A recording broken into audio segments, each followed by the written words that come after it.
Bonjour tout le monde, c'est une vidéo plus généraliste qu'à l'ordinaire qui s'adresse à mes abonnés, mais pas que. Je vais parler aujourd'hui du fait que j'ai écrit des témoignages pour d'autres personnes, mais aussi du fait que je fais de la bêta lecture et de la lecture sensible professionnelle. Donc pour les personnes qui ne me connaissent pas, je vais me représenter. Je m'appelle Alex, j'ai 30 ans, je suis autrice, j'ai professionnalisé mon activité d'autrice depuis 2019 et je vends actuellement mes services de bêta lecture et de lecture sensible depuis 2 ans. La bêta lecture, c'est une analyse de la forme que prend un texte. Par exemple, c'est soulever les incohérences, souligner le fait qu'on ne comprend pas à quoi ressemble un lieu, peut-être qu'il manquerait de la description pour ci ou ça, etc. Mais on peut aussi étudier le fond. Par exemple, la cohérence des personnages, enfin surtout quel comportement serait possiblement pas cohérent avec le caractère d'un personnage. Relever par exemple les intrigues secondaires qui n'apportent pas à l'intrigue principale. Ce ne sont que des exemples et surtout ce sont des remarques qui sont adressées uniquement aux autoristes, afin que ceux-ci puissent faire les choses en pleine conscience. Par exemple, si l'intrigue secondaire n'apporte rien au récit de base, mais que l'autoriste trouve que si, ou bien qu'il veut garder cette intrigue secondaire,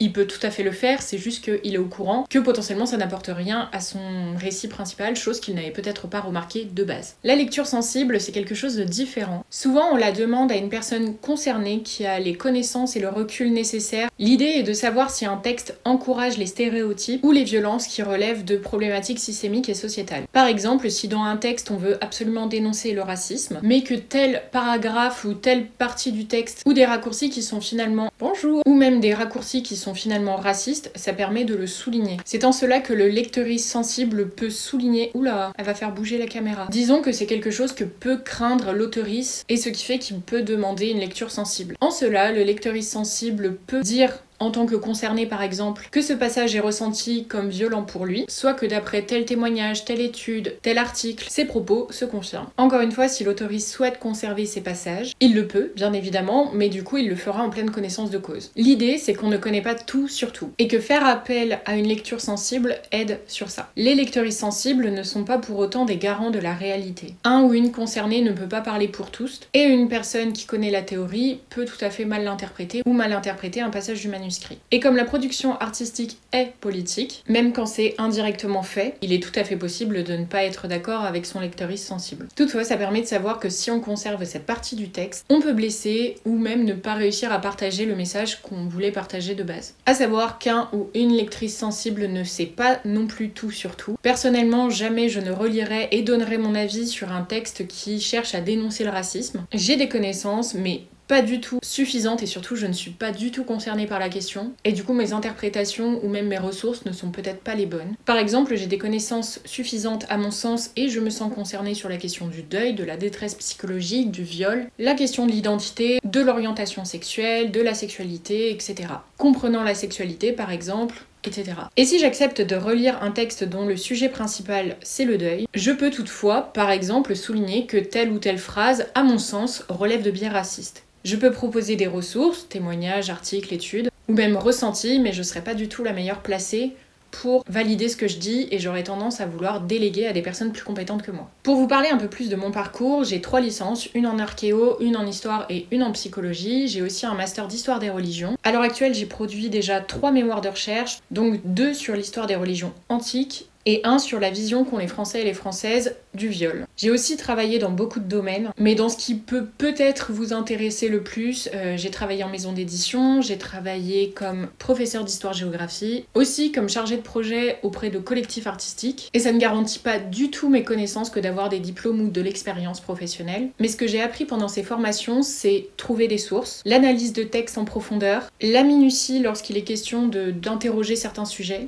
la capacité à prendre du recul, mais aussi la remise en question. On m'a appris à ne rien laisser de côté et surtout à tout interroger. Ça ne fait pas du tout de moi une lectrice sensible parfaite, mais je pense que mon profil peut correspondre à ce que certains et certaines recherchent. J'ai l'impression de faire un CV, cette vidéo est pas très naturelle, mais j'essaye de bien mettre les éléments pour ne rien oublier et que ce soit plutôt complet. Et pour savoir si une personne correspond à ce que vous voulez pour votre lecture sensible, le plus simple, c'est de discuter avec cette personne. Par exemple, j'ai refusé des contrats au sujet de certains manuscrits parce que je sentais que je n'avais pas les compétences et les connaissances nécessaires et suffisantes à l'analyse de ce texte. À l'heure actuelle, je propose mes services auprès des autoristes et des maisons d'édition. J'ai déjà travaillé sur Le voile entre les mondes d'Eva Oberlün et Les trésors de Neverland d'Elodie H. Fredwell, mais aussi sur plusieurs parties plus spécifiques de certains manuscrits ou textes. Bref, la conclusion c'est que mon avis n'est pas à généraliser, que je peux apporter un regard critique, mais qu'il sera orienté par ma propre expérience et soumis à mes propres biais.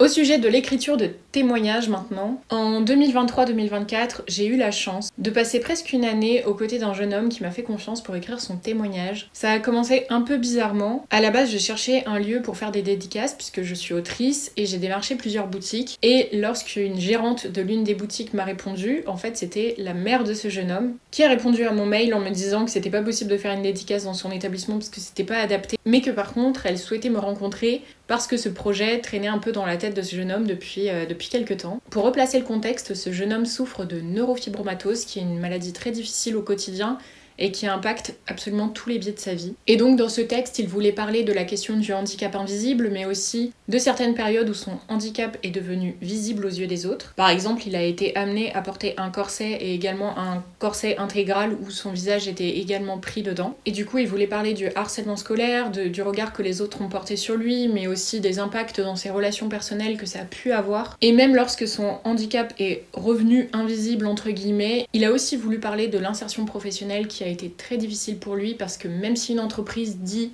accompagner les personnes en situation de handicap, il arrive souvent que la réalité soit beaucoup plus sombre que ce qu'elle devrait être. Et du coup, la réalité peut se montrer très violente. Il voulait d'ailleurs, en parlant de violence, parler également de ce qu'il avait subi de la part du corps médical et du corps enseignant, qui ne l'ont pas du tout accompagné et qui ont également remis en question son consentement, ses ressentis et même son intégrité corporelle et l'image donc qu'il avait de lui. Ils l'ont mis en situation de danger de la part des autres et de la part de lui-même. Donc voilà, il voulait développer ces sujets-là. C'est un témoignage qui a été difficile à appréhender et à aborder pour moi parce qu'il fallait être suffisamment à l'écoute pour qu'il ait envie d'en parler sans tabou, mais aussi questionner suffisamment ce qu'il fallait pour qu'il puisse développer les parties qui pouvaient être manquantes dans son récit. Parce qu'en effet, il est facile de comprendre un récit quand on est concerné, quand on accompagne la personne, ou comme moi quand on en parle en long, en large et travers de ce quotidien. Et du coup, l'idée, c'était de le rendre accessible à d'autres personnes, à des inconnus, sans pour autant dénaturer le texte et son ressenti et son vécu, et sans pour autant utiliser les détails qu'il ne voulait pas transmettre.